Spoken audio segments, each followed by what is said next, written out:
He was called the fifth Beatle, a keyboard prodigy who played alongside the Beatles, the Rolling Stones, and Aretha Franklin. Yet despite shaping the sound of 20th century music, Billy Preston's name often remained in the shadows. Behind his success was a life marked by deep pain, childhood abuse, addiction, struggles with identity, and a tragic fall from grace. When he died in 2006, Billy Preston left behind more than just chart-topping hits.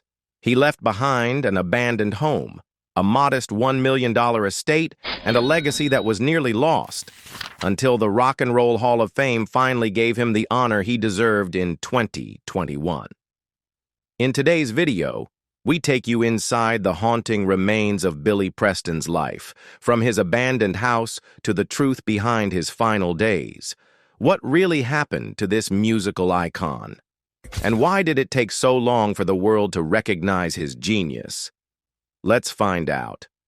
Billy Preston was born on September 2, 1946 in Houston, Texas, but his life and his legacy would truly begin after moving to Los Angeles with his mother, Robbie Lee Williams. From an early age, it was clear Billy was no ordinary child. A self-taught musical prodigy, he never had a formal lesson, yet by the age of 10, he was already performing on stage, playing organ behind gospel greats like Mahalia Jackson. At just 11 years old, Preston made a memorable appearance on Nat King Cole's NBC television show, singing Fats Domino's Blueberry Hill in a duet with Cole himself. That same year, he portrayed a young W.C. Handy in the 1958 biopic St. Louis Blues, which starred Cole in the lead role. By 1960, he was already playing piano for gospel artist Andre Crouch and the Church of God in Christ Singers, who would go on to record the iconic gospel hit, The Blood Will Never Lose Its Power. In 1962, Preston joined Little Richard's band as their organist. During a performance in Hamburg, Germany, he met a then-rising band called the Beatles, a connection that would prove pivotal later in his career. The following year, he played organ on Sam Cooke's Nightbeat album and released his own debut, 16-year, Old Soul, under Cooke's SAR label. By 1965, Preston's profile was rising. He released the most exciting organ ever and performed on the popular TV show Shindig. That same year, he recorded with both Little Richard and a young Jimi Hendrix in New York, producing the soul classic I Don't Know What You've Got. In 1967, Preston joined Ray Charles's band, and from there, his phone never stopped ringing. Top artists were lining up to work with him. The Beatles. Billy Preston is often counted among the select few referred to as the fifth Beatle, and with good reason. After first meeting the band in 1962 while touring with Little Richard in Hamburg, Preston's connection with the Beatles would deepen dramatically in January 1969 when he was invited to join the Get Back sessions. His presence in the studio brought a fresh energy at a tense time for the band. In fact, John Lennon even suggested making Preston an official member of the group. But Paul McCartney resisted, noting it was already difficult enough getting 4 Beatles to agree. Adding a fifth would complicate things even more. Preston contributed both organ and electric piano to the Get Back sessions, many of which were later featured in the film Let It Be and on the album of the same name. His musical chemistry with the band is undeniable, especially in their iconic rooftop concert, where Preston joined them on electric piano for what would become the Beatles' final public performance. Decades later, this historic collaboration was revisited in Peter Jackson's 2021 documentary, The Beatles Get Back, giving a new generation a glimpse into Preston's vital role. In April 1969, the Beatles released Get Back with an unprecedented credit, The Beatles with Billy Preston. It marked the only time a musician outside the band was officially credited on a Beatles single during their era of independence. His electric piano is not only central to the song's sound, it features a solo that captures his brilliance. Preston's connection to Beatles lore continued into the 1970s. In 1978, he portrayed Sergeant Pepper in the film Sergeant, Pepper's Lonely Hearts Club Band, based on the legendary album. Fittingly, he performed Get Back once more, singing and dancing his way through the penultimate number. Post-Beatles solo career. In 1969, Billy Preston signed with the Beatles' Apple label and released That's the Way God Planned It, an album produced by George Harrison. The title track became a hit in the UK and marked the beginning of a fruitful and enduring collaboration between Preston and Harrison. Their partnership continued after the Beatles disbanded, with Preston becoming the first artist to record Harrison's spiritual anthem, My Sweet Lord, which appeared on Preston's 1970 album, Encouraging Words. Co-produced by Harrison, the album solidified Preston's status as a solo artist with a sound that was both soulful and expansive. Preston played a key role on several of Harrison's solo albums, beginning with All Things Must Pass. He also made a memorable appearance at the Concert for Bangladesh in 1971, one of the first major charity concerts in music history, organized by Harrison. Their bond extended to the stage in 1974, when Preston joined Harrison's North American tour, and again in 2002 at the Concert for George tribute at London's Royal Albert Hall. He also contributed to solo projects by John Lennon and Ringo Starr, remaining a constant presence in the post-Beatles era. In 1971, Preston moved from Apple to Herb Alpert's A&M Records. Around the same time, Stephen Stills borrowed one of Preston's catchphrases. If you can't be with the one you love, love the one you're with, for a now iconic song. Preston's solo success soared with the release of I Wrote a Simple Song, which included the groundbreaking instrumental Outta Space. The funky clavinet-driven track reached number 1, 2 on the Billboard Hot 100, topped the R&B chart, won a Grammy for Best Pop Instrumental Performance, and sold over 1 million copies in the U.S., earning a gold disc in 1972. Later that year, he contributed the title track to Slaughter, a blaxploitation film starring Jim Brown. He kept the hits coming with Will It Go Round in Circles and Nothing from Nothing, both number 1, 1 singles, and the number 4 smash Space Race, which Dick Clark famously used as the mid-show theme on American Bandstand for years to come. From 1970 onward, Billy Preston became a key figure in the Rolling Stones sound, playing an array of keyboards, piano, organ, clavinet, and synthesizers on several of their most iconic albums. His contributions can be heard on Sticky Fingers, Exile on Main Street, Goat's Head Soup, It's Only Rock and Roll, and Black and Blue. Often working alongside fellow pianists like Nicky Hopkins and Ian Stewart, Preston added his signature groove to some of the band's most memorable tracks. Between 1973 and 1977, he served as the Stones' primary touring keyboardist. During their 1973 European tour, he even opened the shows with his own band, which featured Mick Taylor on guitar. One of those performances in Munich was later released as the Live European Tour 1973 album. In 1974, Preston co-wrote one of Joe Cocker's most beloved ballads, You Are So Beautiful, with frequent collaborator Bruce Fisher. Preston also made television history.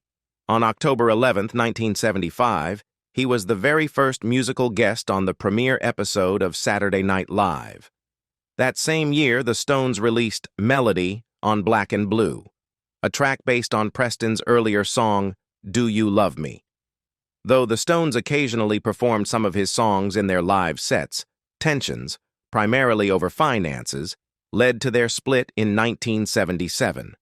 Nevertheless, Preston would later reappear on Stones' solo projects, including Mick Jagger's Wandering Spirit and the band's Tattoo You and Bridges to Babylon.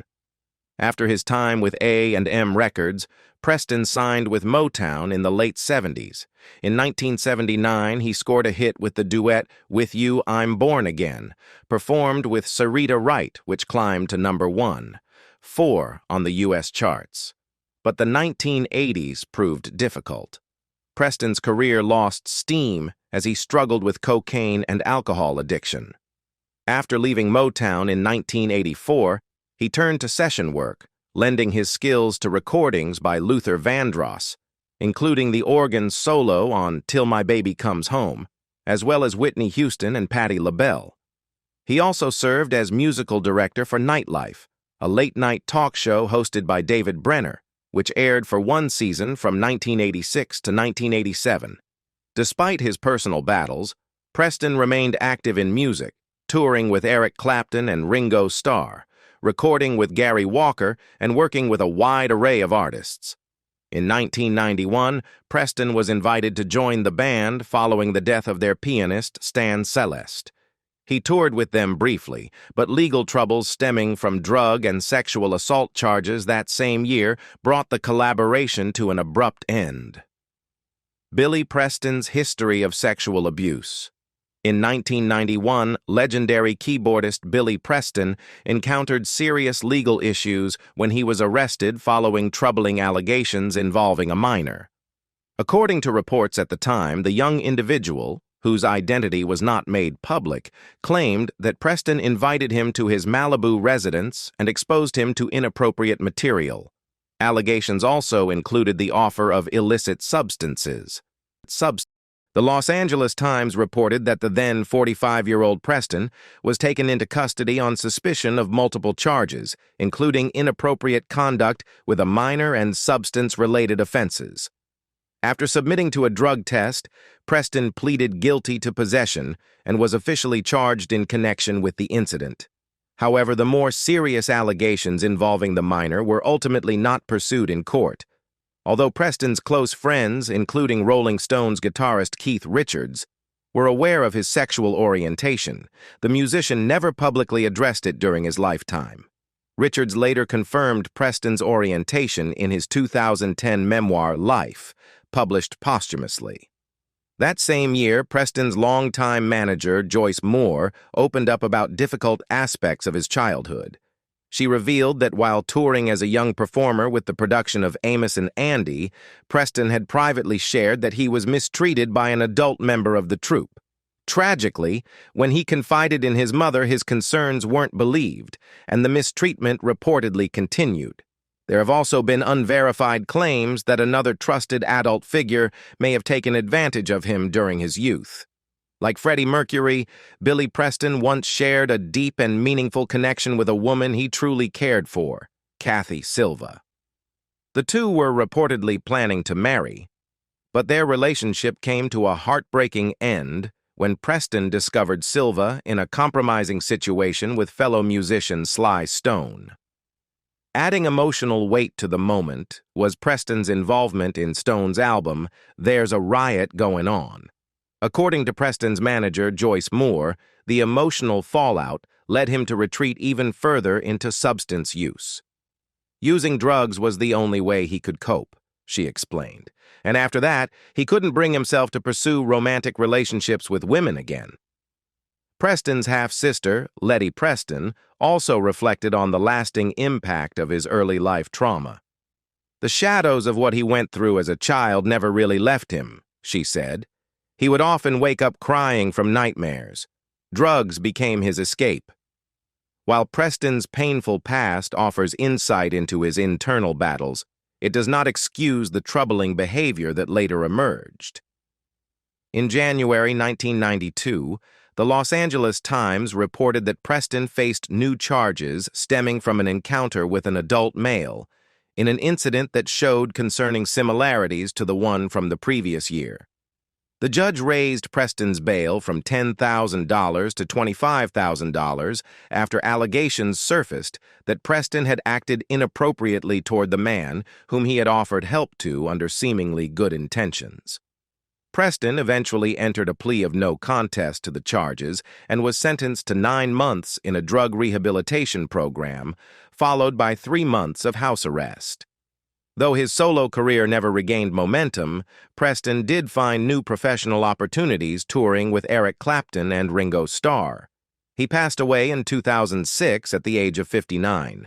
Billy Preston was a keyboardist of extraordinary talent, respected not only for his technical brilliance, but also for his expressive and soulful style. At one point, John Lennon even considered welcoming him into the inner circle of the Beatles, though Paul McCartney ultimately opposed the idea. Still, Preston made a lasting mark by contributing his signature Hammond organ sound to classics like Let It Be and I Want You, She's So Heavy. Later, he toured with George Harrison, taking on complex harmonies and helping carry the weight of performances when Harrison's voice was under strain. Known for his deep spirituality and personal faith, Preston also carried with him a quiet internal conflict, struggling privately with aspects of his identity in a time and industry that offered little space for openness. His reservedness about his personal life may have stemmed from the challenges of reconciling his religious beliefs with who he was. When asked to compare his experience touring with George Harrison to working with the Rolling Stones, Preston was candid. "I like a livelier show, and the Stones are much livelier than George. Although I enjoyed playing on Harrison's tour, this one's more fun, faster-paced, and more rock and roll. It feels like I've been with them for years. We're a family. Everyone's getting along and feeding off each other's energy. It's been one of the better tours. Not nearly as exhausting as some of the others I've done." For Preston, music was more than a career. It was a form of escape. But even as he created unforgettable solos that stirred audiences worldwide, he wrestled with personal demons. His struggles sometimes led to deeply troubling behavior that left a shadow over his legacy. Behind the artistry was a man whose personal pain ran deep and whose actions, at times, left others to bear the consequences. Personal life. Billy Preston was deeply rooted in the African-American gospel tradition, having grown up immersed in church music and faith. A devoted Christian throughout his life, Preston often expressed his spirituality through his music, most notably in his 1970s hit, That's the Way God Planned It. His religious convictions remained central to who he was, even as he navigated the secular world of rock and roll. Although some of the content he worked on, such as John Lennon's openly atheistic song God, conflicted with his beliefs, Preston was known to set aside those differences professionally. He shared a strong bond with his mother, Robbie Lee Williams, who was a profound influence on him both musically and personally. His love for her inspired what would become his most iconic composition, You Are So Beautiful, a song that has endured across generations. However, behind the scenes, Preston carried emotional burdens that were much harder to express. He struggled quietly with his sexual orientation for most of his life. As someone raised in a conservative religious environment, he found it difficult to reconcile his identity with his spiritual beliefs. Friends and fellow musicians, including Keith Richards, were aware of this inner conflict, but Preston never spoke publicly about it until shortly before his death. Adding to the complexity of his private life were the painful experiences of abuse he endured as a child, experiences that left lasting scars and deeply affected his sense of self. While he never fully came to terms with those traumas in the public eye, those who knew him recognized the weight he carried, legal issues and drug addiction. By the early 1990s, Billy Preston's battle with substance abuse had taken a serious toll. In 1991, he voluntarily entered a drug rehabilitation program in an effort to confront his long-standing addictions. But despite his attempts to recover, trouble followed closely behind. The following year, in 1992, Preston was sentenced to 30 days in jail after violating his probation related to a drunk driving conviction. Unfortunately, that wasn't the end of his legal struggles. In 1997, he faced more serious consequences when he was sentenced to 3 years in a California prison for violating the terms of his probation by testing positive for cocaine. As part of a prior agreement, he had accepted 90 days in jail and committed to staying drug-free, but relapsed not long after.